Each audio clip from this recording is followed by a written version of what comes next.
সুপ্রিয় শিক্ষার্থী বন্ধুরা, আশা করি তোমরা সকলে অনেক অনেক ভালো রয়েছো। তো তোমাদের একটা প্রশ্ন, পরীক্ষা খারাপ হলে ভার্সিটি নাকি ইঞ্জিনিয়ারিং প্রিপারেশন নিব? আচ্ছা, তো এটার উত্তরটা আমি যদি এখন প্রিসাইসলি বলি, এটার আগে আমাকে বলতে হবে যে তুমি আসলে খারাপ পরীক্ষা মানে কী বোঝাচ্ছ। ঠিক আছে, এখন খারাপ পরীক্ষা মানে এখন লাইক ধরে নাও যে এখন তোমাদেরকে অনেকে বলতে পারে যে তুমি এই পরীক্ষা দিয়ে বা তুমি এখন বুয়েটে অ্যাপ্লাই করতে পারবে না, এত খারাপ পরীক্ষা দিয়ে বা এইভাবে। তো আমি এখন তোমাকে এখানে কিছু কথা বলছি, শোনো। কত নাম্বার পেলে বুয়েট প্রিপারেশন নিবা বা তুমি ইঞ্জিনিয়ারিং প্রিপারেশনের জন্য তোমার এখন সেফ হবে? ঠিক আছে, তো আমি এখন সব মিলে যা বুঝলাম যে তোমাদের ম্যাথ এক্সাম, আমি আগেই বলছিলাম যে আসলে কী ইস্যু হতে পারে। হ্যাঁ, তো apart from the math exam, বাদ বাকি সব এক্সাম, সব এভারেজ মিলে আমি যেটা বলি, খালি তোমাদের ম্যাথের কারণেই কাট অফটা একটু হয়তো কমবে এবার। ঠিক আছে, তাছাড়া হচ্ছে আর তেমন একটা ইস্যু হবে না। তো আমি যেটা বলতেছি, ঘুরে ফিরে তোমার যদি 480+ থাকলে শিওর অ্যাপ্লাই করতে পারবে, থাকলে শিওর অ্যাপ্লাই।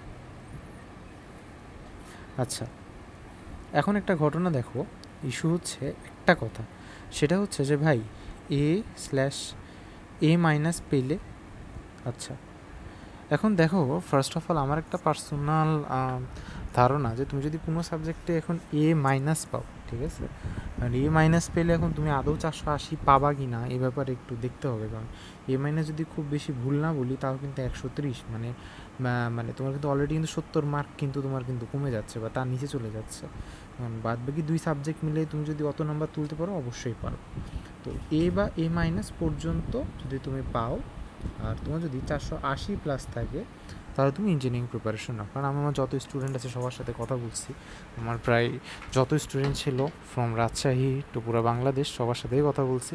তো আমি যেটা মিলে বুঝলাম যে ওরা অনেকে বলতে পারে যে 540, কিন্তু এগুলো পুরো বুলশিট কথা, জীবনে 540 আসবে না, নিজেও তুলতে পারবে না 540। 480+ পেলেই মোর দেন ইনাফ। হ্যাঁ, আচ্ছা, এখন আমি কাট অফটা একটু বেশিই বলি সবসময়, ঠিক আছে। ইভেন আমার এমনও মনে হয় যে তোমাদের জিনিসটা 460 এও আসতে পারে। ঠিক আছে, বাংলা কথা কি বুঝেছো? তো এটা হচ্ছে এখন ইস্যু।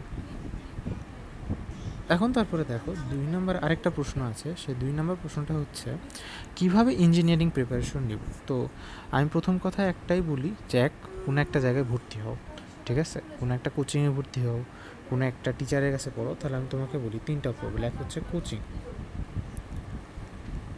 2 হচ্ছে প্রাইভেট টিউটর, 3 নম্বর হচ্ছে মেন্টরশিপ।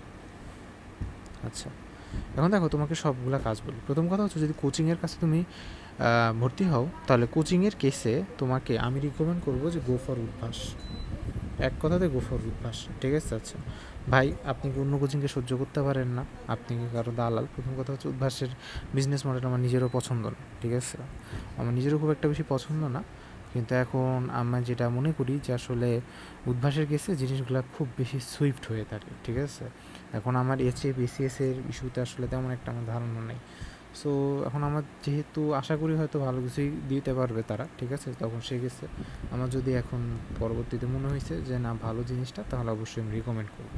2 নম্বর কথা হচ্ছে এখন কী বলা হয়েছে, এখন প্রাইভেট বলতে গেলে এখন দেখো, তুমি যদি মান্থলি মোটামুটি এখন অ্যাডমিশন টাইম মোটামুটি 12 থেকে 14 করে, যে কোনো বুয়েটিয়ান ভাইয়ার কাছে তুমি হয়তো পড়তে পারবা, ঠিক আছে।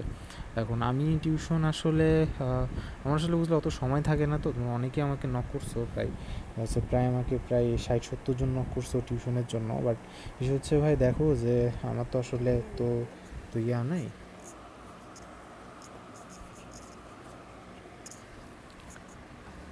তো ইস্যু হচ্ছে যে দেখো আসলে আমার তো আসলে তেমন একটা সময় নাই। এখন তারপরেও এখন আমি বুঝলে তোমাদের আসলে আমার যদি তোমরা কেউ আমাকে পার্সোনালি এত পেতে চাও, তোমরা আমার মেন্টরশিপে আসলে ভর্তি হতে পারো, ঠিক আছে। এখন বলতে পার্সোনাল গ্রুপ দুইটাই চলতেছে। তো লাইক ধরে নাও অনেকেই লাইক ধরে নাও পার্সোনালি তোমাদের আসছে আর কি। সো তোমরা যদি চাও, তোমরা মোরলেস আসলে এখানে আসতে পারো আর কি, ঠিক আছে। এখন লাইক ধরুন খুব বেশি সিট আমি দিতে পারবো না, কারণ আমার সিট প্রায় ফিল আপ হয়ে গেছে। তোমরা দেখছো তোমাদের রিকোয়েস্টে অনেকে দেখা গেছে যে প্রায় এক্সট্রা আমার ব্যাচ খুলছি আর কি। এখন তাছাড়া প্রাইভেট টিউটরের কাছে পড়তে পারো তোমরা। এটা রিজনটা কি দেখো, যে ওই তোমার গ্যাপগুলো বুঝবে, তো তোমাকে বলতে পারবে যে তুমি এই জায়গা পড়ো, এই জায়গা বাদ দাও, ঠিক আছে। আচ্ছা, আরেকটা কথা হচ্ছে মেন্টরশিপ। এটা হচ্ছে তোমার বলতে গেলে একটা সমাধান, কিন্তু এটা অবশ্যই তোমার পার্সোনাল হতে হবে, ঠিক আছে? অর্থাৎ তুমি যে ভাইয়ের কাছে পড়বা ওকে মোরাললেস অ্যাভেলেবল থাকতে হবে, মানে অলওয়েজ না, বাট তোমাকে হ্যাঁ বলতে হবে যে দেখো এটা পড়ো, এটা পড়িও না, বা তোমাকে এইটুকু সাপোর্ট দিতে হবে আর কি, ঠিক আছে? বা তুমি লাইক ধরে নাও যখন ব্রেকডাউনে থাকবা তখন যাতে তোমাকে এইটুকু সাপোর্ট দিতে পারে। আচ্ছা, এখন ভার্সিটির জন্য কি সেম কথা, একটাই যে আগে কোনো একটা কোচিংয়ে ভর্তি হোক। কোচিংয়ের জন্য ইউজুয়ালি এখন অনেক কিছু আছে, ইউসিসি আছে, উদ্ভাস আছে, but still I would suggest to go for Udvash, ঠিক আছে? একইভাবে প্রাইভেটে পড়তে গেলে এখন আর উদ্ভাসে লাগলে মোরলেস আর কিছু লাগবে না তোমার, ঠিক আছে? উদ্ভাসে লাগলে আর কিছু লাগবে না। আর 2 নম্বর জিনিস হচ্ছে হ্যান্ড ক্যালকুলেশন, ঠিক আছে? এখন লাইক ধরুন যেমন আমার যে কোর্সটা আছে, আমি এখানে মোরলেস তোমার আসলে হ্যান্ড ক্যালকুলেশন জিনিসটা আসলে তোমার শিখাই দিই অটোমেটিক্যালি, এই জিনিসটা হচ্ছে কথা। আচ্ছা, এখন 2 নম্বর কথা হচ্ছে, দেখো এখন তোমাকে বলা হয়েছে যে ইঞ্জিনিয়ারিং আর ভার্সিটি দুইটা কীভাবে একসাথে নিবা। তো ফার্স্ট হচ্ছে একটা কোচিংয়ে ভর্তি হও, ওই ঘুরে ফিরে একটাই কথা, একটা কোচিংয়ে যাও আপাতত প্র্যাকটিসের জন্য, বা কোনো একটা প্রাইভেট টিউটর নাও, ঠিক আছে? যে তোমাকে ওই যে যেটা বললাম যে তোমাকে পরীক্ষা নেবে, মেন্টরশিপ নেবে, সব দেবে একসাথে, অথবা তুমি একটা কোনো পার্সোনাল মেন্টরশিপ কোর্সে বা যেখানে একটা যাবে যেখানে পরীক্ষা পাবা, সব সুবিধা পাবা, এরকম কোনো একটা জায়গাতে যাও। 2 নম্বর কেস কী করবা? 2 নম্বর কেস হচ্ছে হ্যান্ড ক্যালকুলেশন শিখে রাখো। আর আমি সবচেয়ে বেশি সাজেস্ট করি এটাই যে ভার্সিটি প্লাস ইঞ্জিনিয়ারিং দুটো একসাথে নাও। তাহলে হ্যান্ড ক্যালকুলেশনে কী করবা? হ্যান্ড ক্যালকুলেশনের জন্য এখন লাইক ধরুন আলাদা কোনো কোর্স কেনার দরকার নেই, ঠিক আছে? ধরে নাও তোমাকে যদি কেউ নিজের হাতে শিখিয়ে দেয়, লাইক একটা কোর্সের মধ্যে ইনক্লুডেড, তুমি হচ্ছে একটা কোর্সে ভর্তি হয়েছো ওই কোর্সের মধ্যে ইনক্লুডেড, তাহলে ঠিক আছে, এভাবে নিতে পারো, ঠিক আছে? যেমন আমি আমার কোর্সে বলে দিয়েছি মেন্টরশিপ, প্লাস এখানে হচ্ছে তুমি বিভিন্ন ম্যাটেরিয়ালস পাবা, তুমি হচ্ছে এখানে যে কোনো সময় পার্সোনাল প্রবলেমকে রিচ করতে পারবা, এরকম হচ্ছে ইস্যু, ঠিক আছে? তুমি কি ইস্যুটা বুঝতে পারছো? আচ্ছা, আর ফাইনাল আরেকটা ইস্যু হচ্ছে তুমি দেখো যে প্র্যাকটিস প্লাস সোর্সিং, অর্থাৎ তুমি যেখান থেকে তুমি প্রবলেমসগুলো করবা, এই দুইটা কিন্তু বেশি ইম্পর্টেন্ট, অর্থাৎ প্র্যাকটিস করা, সোর্সিং করা। তো প্র্যাকটিস অ্যান্ড সোর্সিংয়ের জন্য আমি যদি বাছাই করে দিই স্টুডেন্টদের বা বলে দিই, ঠিক আছে এইভাবে এইভাবে আগাবা, এগুলো পড়া উচিত। তো এই জিনিসগুলো তুমি যদি নিশ্চিত করতে পারো খুব শর্টে, তোমার কিন্তু ইঞ্জিনিয়ারিং প্লাস ভার্সিটির যে প্রিপারেশনটা এটা কিন্তু তোমার কিন্তু একসাথে কিন্তু হয়ে যাবে, ঠিক আছে? কারণ কি, তুমি যদি এই কয়টার একটাতে যাও তোমাকে ওরা অটোমেটিক লাইটটা করে দেবে, কারণ এখন শুরুতে তুমি অ্যাজ অফ না আপাতত এইটাই করো, ঠিক আছে? আই হোপ তোমার সবগুলো ব্যাপার কিন্তু ক্লিয়ার। তাহলে ইস্যুটা কি? ইস্যুটা হচ্ছে তোমার এগুলোই, ঠিক আছে?